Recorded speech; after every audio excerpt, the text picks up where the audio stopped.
Greetings, groovy people. Blue Dragon here, taking you on another art trip and bringing you my annual Earth Day video. This week I'm going to be working on a character design for my submission to the Natural Wonders zine that's going to have its Kickstarter sometime this summer, most likely in June. I will have more information on that later this year. But before we begin, my disclaimers. I'm an adult who makes videos for myself and other adult artists or interested parties. So these videos are for adults only. And if there's an ad on this video bothering you, I 100% recommend finding a nice, functional, free ad blocker. So while I helped coordinate and publish the Comic Fury Zine, another fantastic comic artist that I know as an acquaintance from Comic Fury, and whose works that I enjoy that tend to be safe for work. They're really fun to read, anyone can enjoy them. I'll put a link to Jimmy the Burb's comic web profile down in the description. But they're going to be hosting a nature-themed zine for Pride Month this year. This time they're highlighting the green stripe, which represents nature. So I'm trying to be proactive and complete my piece before the month it's due, if I can. Therefore, this week, in celebration of Mother Nature and Earth Day, which is tomorrow, I'm walking y'all through this part of my process for creating a 4-page submission, as well as some of my work creating a character for this zine.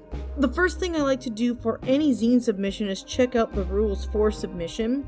The theme, any considerations that should be taken into account or rolled over before committing to a project. In this case, there are of course safe for work censorship regulations so the zine can reach a large audience, and because the person coordinating it prefers to handle safe for work content, which is totally reasonable and respectable. There's also, of course, the theme, size requirements, things of that nature, various other mediums that you could do that could be accepted. Anything from, a single page piece of art to poetry to comics, short stories. They were very open about what they would accept. So I'm not really all that well versed in writing flash fiction, and I'm sure my poetry sucks, some of it I like, but I know most people wouldn't like it. The obvious choice for me was, a comic submission. So this particular zine has a page limit of 6 pages max, and required a pitch that could be approved prior to being accepted to participate in the zine. I decided, rather than taking a full 6 pages, I've been trying to work on brevity. I've been trying to improve telling a story in fewer pages. So I decided to go ahead and pitch 4 pages with my story being all visual with no words and following a non-binary forest spirit. I felt that would fit the theme. I thought it would be visually interesting and also be a character that falls into the Pride Month theme. So I won't be able to share any of the pages I submit until 6 months after the publication date, following the Kickstarter, and that's for obvious reasons. But I am, as I mentioned, trying to settle on the character design as well as experiment with what style I want to go with prior to actually starting work on the pages. That's what's going on in the background here. As I showed at the beginning of the video, I first started sketching my ideas in my book just with a pen. Sometimes, especially recently, I find that using a pen over a pencil helps me be more precise while still being loose and maintaining that sketchy look. I find it to be a lot of fun. It's not that I don't like pencil. Obviously I use pencil all the time. I don't even need to fucking defend why I'm using a pen, but it can sometimes feel really good to just sketch with a pen. It's very fluid and it works well for creating a pleasing final sketch that's very rough, but also a little bit detailed. So that's where I kind of got my start with this. So while I've drawn myself nude and sketched nudes of myself on and off, I'll admit that I rarely draw heavier set characters. So as a way to create a more realistic and more dynamic character, I decided I wanted this specific character to be a little bit softer. So quite often for me personally, and I know I'm not the only one, but when I think of nature, I tend to kind of think Mother Nature, Gaia, kind of that line of thinking, but at the same time rugged and very hard as well. So when I think of nature, you know, I definitely romanticize both the comforting, motherly aspect that we kind of have in our culture, but I also think of the ruggedness. You know, nature, it's not, it very much has a lot of different emotions and things that it embodies. So that's kind of what my idea was with this character, because traditionally I do only kind of draw nature creatures as very feminine. So yes, in the background, this character is fairly feminine while also having some masculine aspects to them. That's something that I want to work on as I keep kind of drawing the character, because I really do want them to kind of reflect both aspects of nature. But getting back to wanting to create a softer looking character, a lot of the times when I think of someone who is comforting, I think back to my maternal grandmother, and she was a little bit heavier set, and I remember just being so comforted sitting on her lap, and so when I created that part of the character's design, that's something that I personally kind of had in mind, because I remember that from my grandmother, from the larger frame, and some of the things that I think of when I think of her. And she was always very much someone who enjoyed being out in nature as well. So yeah, that was kind of where I was going, but I also want this character to embody what we conceptualize as more masculine as well.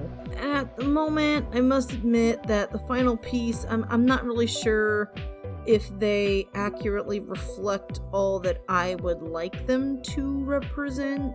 So what I'm thinking can maybe amend that issue, since this is a forest spirit. I already have determined that they're going to have flesh that changes colors with the various layers of the forest. I haven't decided whether or not I want their hair. I think their hair will probably change color a little bit too. But I think I also might focus a little bit more on the jawline, trying to make that a little bit more chiseled so that they're not skewed too far to the feminine nor too far to the masculine, if that makes any sense. I thought maybe having longer hair on one side and then the more closely cropped hair on the other might help make that a little bit more clear, but I'm starting to kind of second guess that now. I'm not sure if I'm going to change their hair or not. I don't know. I'll have to think about it. I'll have to play around with the design a little bit. I do want to make it clear that although this character that I am creating, I am working on creating a non-binary character, it should be clear and obvious that this specific character is not representative of every single non-binary person's identity. Just as Kana, my character from Dark Horse, just because she is female, she does not represent every single female in the comic or outside of the comic. So I just want to make it clear that this character I am drawing in a particular way. This is how they identify. These are the things that I'm using to kind of help express their non-binary identity, but this in no way should be perceived as how I view all non-binary people or how other people should view them. Everyone should be respectful of how each individual identifies. So I kind of wanted to make that clear if it wasn't clear already. I almost always use hard lines when I draw, as those who watch my channel, watch my other videos, probably already know. So this time I'm going to work outside of my comfort zone. As part of that, I'm still using lines, but I want to use colors for the outlines that I do use instead of like a hard black ink. I'm really leaning towards using watercolors for this submission. In the background, you probably noticed that I am using colored inks, which is what I'm used to using when I do add color to my traditional pieces. That, or I sometimes play around with Copics, but usually I'll go for the inks. I don't know, I just really like ink. But I think that I can better achieve a more stylistic background with watercolors, kind of in a similar style as this image here that I'm going to flash up on the screen.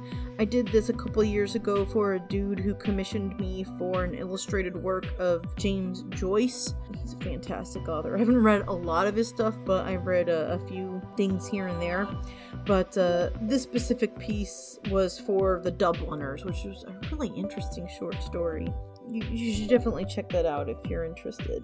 You know, I use that outlining, but it's also very loose, and there's a lot of places where I don't use that or where I just suggest it. I hesitate to say that this is impressionistic, but maybe it is. That was kind of the idea. So I hope that maybe I can repeat that and improve on the technique a little bit. My partner and I took a much needed walk because we needed to get out of the apartment and get some exercise. But we went out and I took some reference photos of one of the local reserves near where I live. And I'm hoping to use that for references and maybe produce something that looks kind of nice and kind of keep it loose and impressionistic, as I mentioned a moment ago. Oh, God. You know, I'm also aware, as my partner pointed out, that this character, they kind of look like Genie from Aladdin, you know, in that they're blue and their tail kind of peters off. You know, ever since the film came out, any character that has a similar shape and color will forever be Word of Wednesday evocative of Genie. Rest assured, this character is not a copy of him, and their skin color is, as I previously mentioned, going to be changing with the different forest levels that they are on. I should say that my idea, the thing that did actually inspire what I'm going to do within my pages, it's going to be different. It's not going to be the same thing, but the thing that inspired me was actually Disney. It was one of the Fantasia 2000 shorts, the very last one, the one that is playing to Igor Stravinsky's Firebird. That did inspire this. Is where I got the idea, but it's not going to be that at all. That's just kind of the idea that I got. That's what kind of inspired me. And that's all I really wanted to say this week. Sorry I sound so tired. I really am very tired, but I'm trying to work on my buffer again, and my sleep schedule's off, so I've been awake for way too long again, so I'm sorry I'm a little less enthusiastic this week. But I hope you enjoyed the video. Question of the week: what's your favorite place in nature? Where do you like to go in nature, in other words? That could be a park. You know, if you're in the city, maybe you can't get out to the middle of nowhere. A park, I would consider kind of enjoying the environment. Or, you know, maybe you take, there's a specific national park that you go to that's like a national reserve or a national forest. I know that the U.S. is not the only place that has these national heritage reserves, so if you're international, I know a lot of places have those too, so tell me about what your favorite one is. Maybe you prefer the desert. The U.S., we have a couple desert areas, so maybe you like the look of the rain shadow. Maybe you like lakes, or maybe you like hanging out on the ocean. Me, I really like just being in nature in general. Now, obviously, there are places that I haven't physically experienced myself. Aside from when we drove through the eastern part of Oregon, I haven't really been in the desert much. So I can't really speak to that experience. And yes, the eastern part of Oregon is in a rain shadow, and it is technically desert. It's not necessarily as hot as like Sierra Nevada or something like that. But I definitely think that my favorite places to go are either coniferous forests, like pines, firs, the redwoods, any type of forest like that. I mean, I like any forest. I like deciduous forests too. I just like going out into a forest and hiking or exploring. I did that a lot when I was a kid, and I would help my dad survey. Help my dad survey was basically me carrying a few things and sometimes driving the car, not necessarily legally. And the rest of the time I was allowed to run around like a little hooligan out in the middle of nowhere, and it's a wonder I'm not dead because I was not being supervised. Oh god, the things I wasn't allowed to tell Mom. I'm sure she had to have some idea what was going on. But I also really love the rugged beauty of the West Coast beaches. Lincoln City, Oregon in particular is one of my favorites, or I guess Depot is kind of a big tourist place. People like to go there because of the whales. They go whale watching. But the scenery, it's just breathtaking. You know, the soft sand, you know, the taste of salt on your lips, just staring out at endless ocean and watching as waves further out, as you just watch them just grow in height, and just seeing how huge they are and realizing how small we really are, you know, in the forest too, not just on the beach, but how even us, even though we're so small, we're just tiny specks in the larger scheme of things. But, you know, we also have a part to play in the wider world. So, yeah, I mean, I have a lot of places out in nature that I like, and if you get me going, I will just go on and on and on about that. So, but yeah, on that note, I want to thank the players who bring so much joy to my life, to my world, and those are my patrons, my supporters. Thank you all so very much. I really appreciate it. If any of you out there would like to join their ranks, you know, there are support links, one-time or monthly subscriptions, all down in the description. You can read my free Not Safe for Work webcomic Dark Horse. You could like, sub, do the bell thing, or you could share my comics or channel. Or you could just go out into the world and be the best person that you can be. You know, you don't have to give me anything. Just be nice. Try to make, you know, not only your own life good, but enrich others. And if you can't do that, just don't impede the lives of others. Other than that, you know, thanks for listening, y'all. Peace and love. Fare you well, and keep on trucking.